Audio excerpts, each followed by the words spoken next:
Saudações, amigos e alunos do NEAF, tudo bem com vocês? Vamos começar mais um Top Atualidades, que já está entrando na sua tela, semana de 21 a 27 de março. Mural de notícias, Brasil deve perder 10% do mercado externo com carne fraca, prevê Blauro Maggi. Câmara aprova projeto de 1998 que libera a terceirização ampla. Ataque a parlamento britânico em Londres deixa 4 mortos, incluindo um suspeito. Em reunião nos Estados Unidos, coalizão contra o Estado Islâmico promete erradicar a ameaça planetária do grupo. Governos devem considerar águas residuais um recurso, diz ONU.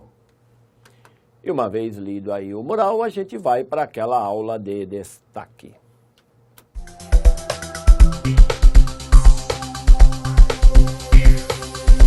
E vamos então à nossa aulinha aqui de destaque, aonde o Brasil deve perder, segundo o ministro da Agricultura, Blauro Maggi, 10% do mercado externo. Tudo por causa de quê? Por causa da carne fraca. Realmente a carne é fraca, mas o Brasil não é fraco não na produção de carne. Então, para sua informação aí, candidato, o Brasil é o maior produtor mundial de carne bovina, maior produtor mundial de carne de frango, 5º maior produtor de carne suína do mundo. Isso representa uma enorme quantidade de bilhões de dólares que o Brasil, pelo menos isso é no papel, que o Brasil absorve ao exportar e ser o principal produtor mundial de carne do mundo. A gente tem aqui alguns dados, por exemplo, são 15 bilhões de dólares por ano. O setor emprega 6 milhões de pessoas, é bastante gente. 38% da carne de frango produzida no mundo é só do Brasil.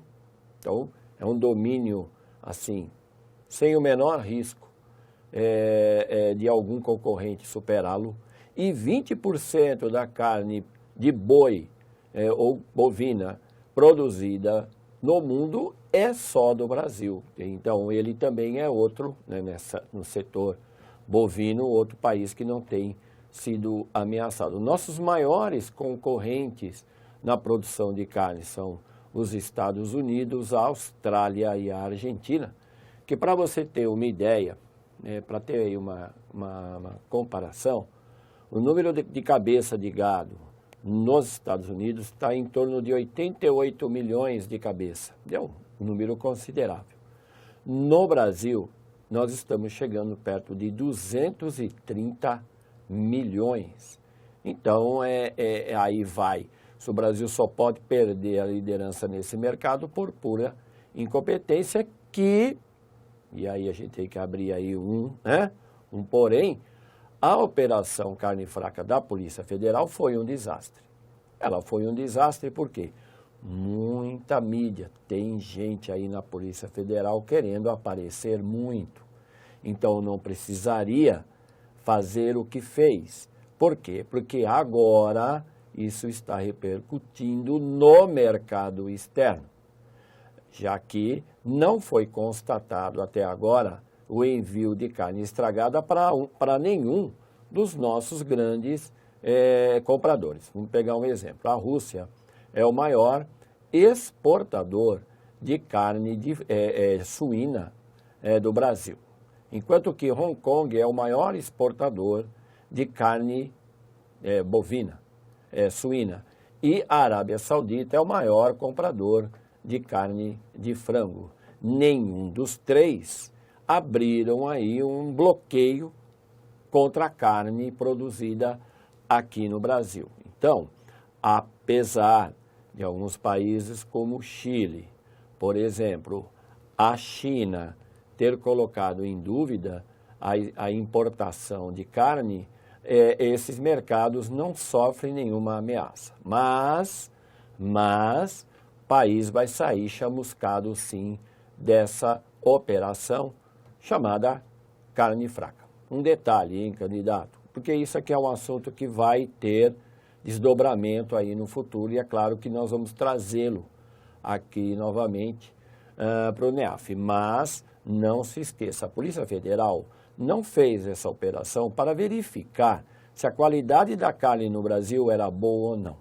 A Polícia Federal já estava investigando há 3 anos fiscais e executivos ligados a grandes frigoríficos que, através de propina, liberava o envio de carne muito mais para o mercado interno do que o mercado externo. Então, a operação da Polícia Federal não era colocar aí em discussão se a qualidade da carne brasileira era boa ou não. Mas aquele que eu falei, a operação midiática, e aí, apesar de apenas, e isso é importante, apenas um frigorífico está sendo investigado, que é o frigorífico Pecém, do Paraná, os outros grandes frigoríficos não estavam sendo investigados, como é o caso do Pecém. Agora, é claro que depois de toda a bomba ter explodido, 21 grandes produtores de carne agora no Brasil estão sob investigação. E é claro que vão achar alguma coisa. Agora, houve uma enorme chiadeira no próprio governo, caso do Braulio Maggi é né, hoje ministro da Agricultura, ex-governador de Mato Grosso, chegou a ser o maior produtor de soja do mundo e ganhou, inclusive, a motosserra de ouro do Greenpeace, por ser o maior desmatador de floresta do mundo, coisa que ele não deve ter gostado muito. Mas esses são detalhes que eu considero importante, que eu acho que vale a pena você tomar cuidado. No dia 20 de março, isso a semana passada, a China, a União Europeia e o Chile fizeram uma suspensão, mas tudo indica que isso não vai prosseguir. Os Estados Unidos aumentaram a fiscalização, isso também é algo que é esperado. Por exemplo, os Estados Unidos, que é um grande comprador, só compra carne brasileira se ela passar por um processo de cozimento leve, que é para matar a salmonela e para evitar qualquer risco da entrada, né, de outro tipo de doença que possa contaminar os rebanhos desse país. Mas, como os próprios grandes compradores, né, como eu falei aqui, a Rússia, Hong Kong, a Arábia Saudita, já disseram, não há nenhum indício de que compraram carne estragada do Brasil. Um detalhe, antes de fechar aqui, eu acho que vale a pena chamar a atenção, no caso da Arábia Saudita, que é o maior comprador de carne de frango, o Egito, que também compra muita carne bovina brasileira, e são países islamizados. Aqui no Brasil, os frigoríficos só podem vender para esses países se eles tiverem um matadouro que é verificado pelos mulás, né, pelos líderes muçulmanos, que vêm até aqui fazer essa verificação. Isso tem um nome, é chamado halal. A carne brasileira que entra nos países islamizados tem que passar por esse processo chamado halal. Os animais são mortos seguindo o critério e rigorosa investigação religiosa que esses países islâmicos fazem. E o Brasil está indo nesse quesito muito bem. Fechou?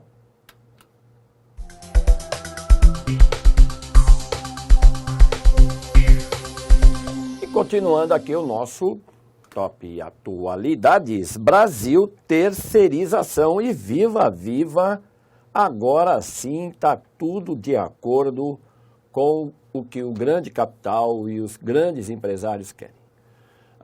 Essa história de registrar, essa história de dar garantias ao trabalhador, tudo agora vai ficar no passado, porque os nossos nobres deputados, não os que estão aí na foto, porque eles estão segurando, como vocês já perceberam, uma ave que lembra aí uma categoria aqui de São Paulo, a poderosa Fiesp, isso. Então, esses deputados votaram contra a terceirização. E segundo aí alguns analistas, e claro, todos os líderes trabalhistas ligados a sindicatos tradicionais, caíram de pau nessa aprovação, porque, lógico, há aí contradições. Então, esse é um projeto que vem desde 1998, havia sido engavetado durante a gestão Lula e Dilma Rousseff, e agora, com o nosso brilhante presidente Michel Temer, está tudo indo muito bem, de acordo com o grande capital. Relação política e terceirização. Sugestão de leitura: Temer defende a flexibilização da jornada de trabalho. Mundo terrorismo. Ataque a parlamento britânico em Londres deixa 4 mortos, incluindo um suspeito. O ataque ocorreu aí a partir da ponte de Westminster, como você está vendo aí o esqueminha, né? A imagem, isso ao lado do parlamento britânico, foi feito por um homem sozinho. Isso tem sim ligação com o terrorismo, segundo a polícia britânica. E é claro, se isso estiver ligações reais com algum grupo terrorista, no caso o Estado Islâmico, então esse ataque seria chamado, como eu já lembrei aqui, de um lobo solitário. Relação: ataque terrorista em Londres e 4 pessoas morreram. Sugestão de leitura: testemunha diz que autor de ataque foi alvejado quando corria em direção ao parlamento britânico. Mundo coalizão. Reunião nos Estados Unidos, coalizão contra o Estado Islâmico promete erradicar ameaça planetária. Então, pode ser até um exagero, mas, segundo aí os membros da coalizão, que são 40 países, né, todos ali reunidos com o grande presidente Trump, isso, para eles, o Estado Islâmico é uma ameaça planetária. Um detalhe aqui chama a atenção. Só ficou deles combinarem o que eles vão fazer quando acabar com o Estado Islâmico, com a Síria do senhor Bashar al-Assad, não é? O ditador Bashar al-Assad. Relação: coalizão contra o Estado Islâmico e aumento do orçamento de defesa. Sugestão de leitura: bombardeio contra a escola deixa pelo menos 33 mortos em Raqqa, Síria. Mundo natureza. Governos devem considerar águas residuais em um recurso, diz ONU. Então, nós tivemos, a semana passada, o Dia Mundial da Água, que eu espero, né, candidato, que você tenha comemorado, tenha parado para pensar sobre essa matéria-prima tão importante para nós, né, que já está faltando em muitos lugares do planeta, sobre essa questão das águas residuais, ou seja, um exemplo de água residual seria o esgoto. É perfeitamente viável hoje em dia você aproveitar essa água para o consumo humano, transformá-la em água potável, que é o caso do Tietê aqui em São Paulo. Só não é feito por falta de iniciativa política, aquilo que a gente já sabe. Relação: águas residuais e impacto no meio ambiente. Sugestão de leitura: como 5 cidades no mundo estão combatendo a falta de água.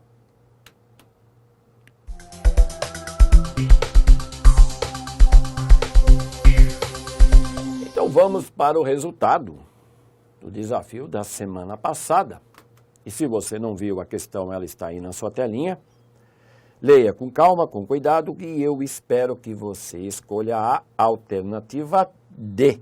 D de bola. E como diz o texto aí, em valores correntes, o Produto Interno Bruto brasileiro chegou a 5,9 trilhões de reais. E o PIB per capita 28 mil reais em 2015, uma redução de 4,6% diante de 2014. Entre os setores da economia analisados para o cálculo do PIB, apenas a agropecuária cresceu em 2015. E é isso que às vezes eu venho lembrando vocês aqui. O poder da bancada do boi, o poder desse setor que é o agronegócio no Brasil tem crescido muito. E é claro, isso reflete dentro do Congresso Nacional no aquilo que a gente chama de pressão política. Não à toa, Blaurio Maggi, que já foi citado hoje aqui nesse top, é o ministro da Agricultura. Não é? O cara não é fraco, não. Um outro detalhe que o Brasil chegou a ter, isso em meados de 2009, 2008, o sexto maior PIB do mundo, agora está aí em torno do 10º lugar, o que não é tão ruim, afinal de contas, não somos um país pobre, não é, candidato?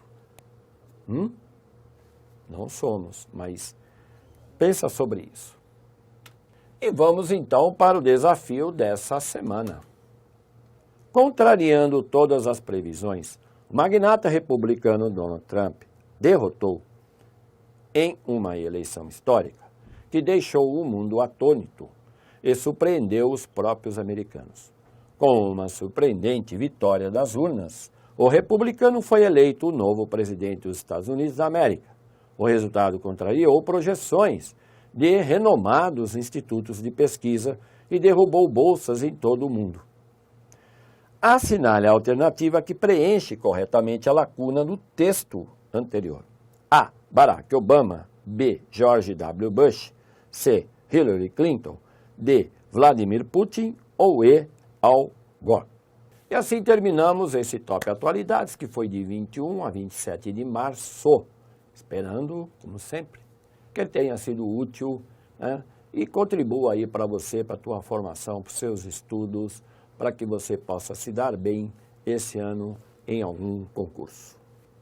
Mantenha o foco aí e a gente vai trabalhando por aqui. Até mais.